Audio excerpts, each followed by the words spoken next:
Sir Seb? Yes. May nagpapabigay daw po sa inyo. Hindi nga daw galing. Pinadeliver lang eh. Hindi naman sinabi kung kanino galing.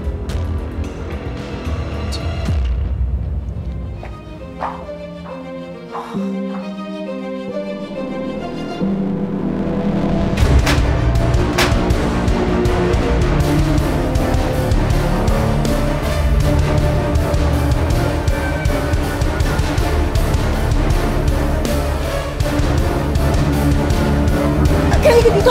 Ano yan? Ano yan? Patingin! Oh my God! Oh my God! Pinatay niyo ang tatay ko. Winasak niyo ang buhay ko. Ngayon, ako naman ang maniningil. Imposible! Matagal na siyang patay! Pares ba tayo naisip? Si Amira, no? Kasalanan mo to eh. Ako lang ba, kuya? Umaandar naman ang pagiging duwag mo.